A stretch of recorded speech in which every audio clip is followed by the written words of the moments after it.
Olá, alunos do 9º ano, como vocês estão? Tudo bem? Vamos iniciar a nossa aula de hoje? Observem a pauta, então.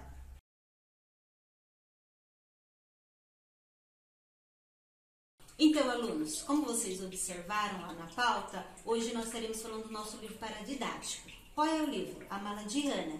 Quem escreveu esse livro? Karen Levine. Então, eu estava pensando como nós estaríamos falando a respeito desse livro. E eu fui procurar no YouTube a respeito da escritora e encontrei uma entrevista muito boa com ela.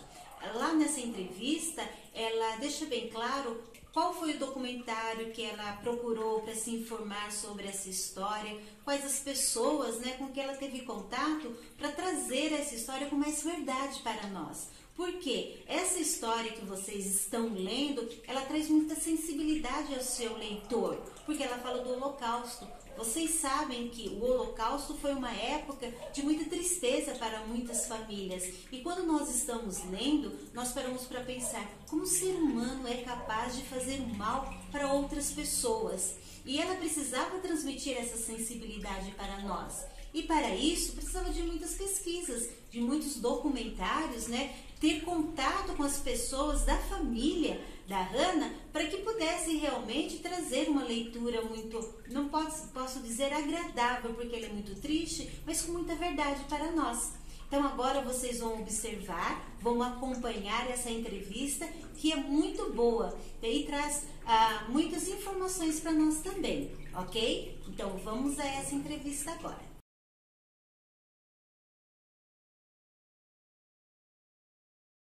Well, since you were last here, much has happened to you. I mean, we have a stage play, and you have a movie? There's a feature documentary, Okay. Which came out, my goodness, 3 years ago, and was a theatrical release. And there is still a feature film in the works. So, yeah. And we have this 10th anniversary album. Yeah. Have you seen that? No. Oh, you haven't? Oh. Well, we got the book. I mean, the book, yeah. Okay, the new book. Yeah, new book. We got that. Is that in it? Is there something in there? There's about 70 new pages in there. Oh my gosh. Yeah. And they're really, really lovely. It's updates on the story, some new material about Hanna, new photographs, and then a whole bunch about projects that kids have done. Yeah. And yeah, so that came out in almost a year ago exactly. 10 years it was last year. So. Did you pinch yourself thinking how this sort of came to be? Really? Yes. I guess for the tape, kind of roughly, how did it all happen? I mean, it kind of came to you as you converted it into a. Well, I read about it in a community newspaper, the Canadian Jewish News, which just announced it was folding last week after many years, like many other newspapers are. So that's where I first heard about it, and then I turned it into a radio documentary, and then out of that, that woman I mentioned to you earlier, my publisher, Margie Wolf, who was a friend already, who was a child of survivors, said, turn this into a book. And so after much procrastinating, I did. And yeah, it's stunning what's happened. It's unbelievable. I always tell kids that when I was 13, nobody talked about this. Nobody. Survivors didn't talk much about it. It certainly wasn't taught in schools. There were no books for kids. It was just not on the radar. And so I had to search hard to get stuff to read, but I did. And yeah, and when I look back on my life now, there was this thread that runs all the way through it. I was 13 to visit Buchenwald with my family.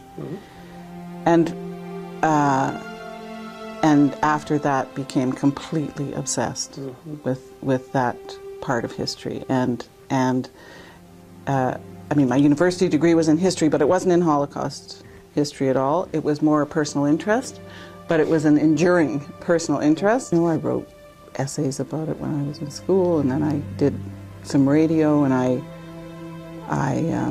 did a series when I was in 1989, 6 hours, called Lost Innocents, The Children of World War II. And there's just this sort of thing that carries through my professional life and my personal life, and the explanation for it I don't have.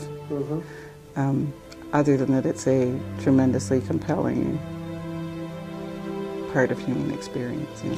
What part of this story first grabbed you? I mean, there had to be an aha moment where you said, aha. It was actually a bolt. I described that in the anniversary album, because I had made this documentary series, the 6-hour one, and it just about killed me. It was a really tough experience. The best radio experience I've ever had in my life. It was spectacular, but boy, it was hard. And I just swore off making documentaries. I thought, I'm not doing this again, and I'm not doing it on this subject. I'm not going near this subject again, except in my own personal reading. And then I still remember where I was sitting when I read the story the first time. It was just boom, and it was, I mean, there were so many things about it, but the main thing that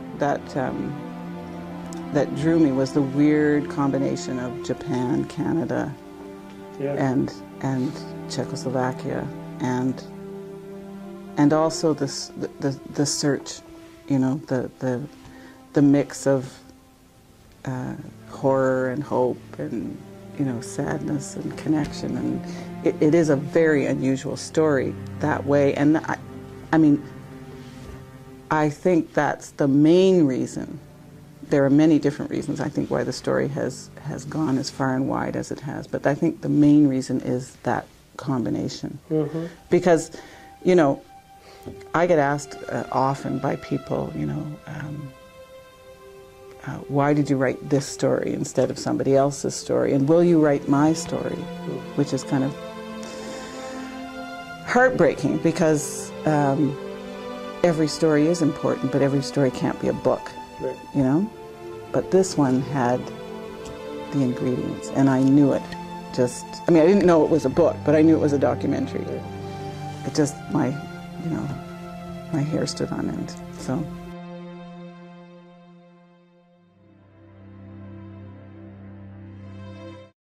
Did you know beforehand that George was still alive? I mean, when the first article was out in the Yes, Jewish Museum? I knew from that article that he was alive. Willing collaborator in the story? Yes, very willing collaborator. And I mean, I called him. I cold called him. I was away for the weekend. I remember all these weird little memories. They're completely irrelevant to what you're interested in. But I love this part of it. I actually do. I was away for the weekend with a friend in Niagara-on-the-Lake, and I knew I wanted to contact George, and I didn't. And I knew also that Fumiko was going to arrive in Canada sometime soon, and I thought, I can't wait. I can't wait. And I phoned him from there. And, you know, I just looked him up in the phone book. And, are you the George Brady that?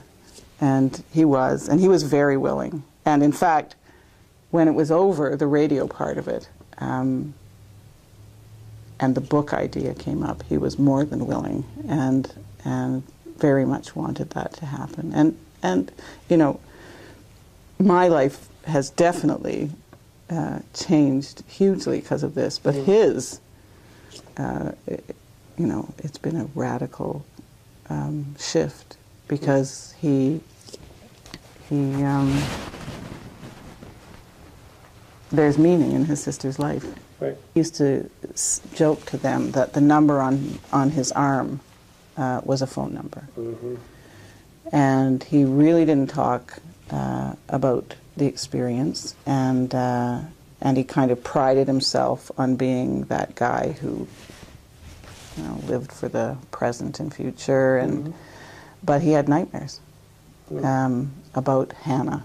He used to say he had come to terms with the death of his parents, but he couldn't come to terms with her death because he was supposed to be her guardian.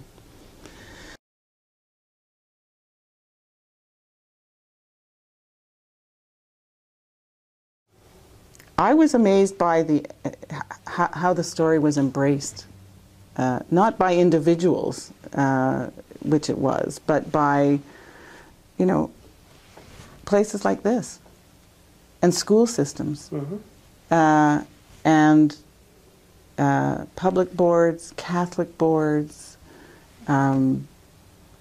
It seems to cut across all kinds of ages, backgrounds, institutions. It's totally stunning to me, still. Within the heart of Europe, in Czechoslovakia, lay a small town called Nové Město. This is the story of two children, Hanna and George, who once lived there. On New Year's Eve 1939, their carefree lives were about to be changed forever. Synagogues are burning in Germany. With hundreds of Jewish shop windows smashed, it is called Kristallnacht. First, they came for their mother. Then, their father was taken away. Then they came for George and Hanna. This is the story of a brother who promised to protect his sister against all odds. A promise made to his father.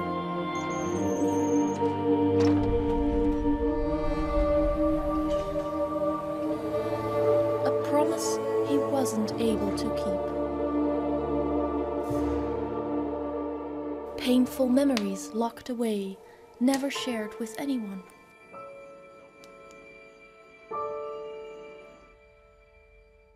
Until 60 years later, Hanna's suitcase is found. Dear Mr. Brady, the reason I'm writing to you is because we are exhibiting your sister's suitcase. How did Hanna's suitcase get to Japan? What happened to Hanna? This is the story of how an unexpected stranger helps a man haunted by his past to share his deepest secret. A true story of love, hope, survival, and loss. Based on an international best-selling book, Hanna and George's story is now available as an Emmy-nominated web series. Watch each chapter unfold in a 3D interactive world based on the life of George and Hanna.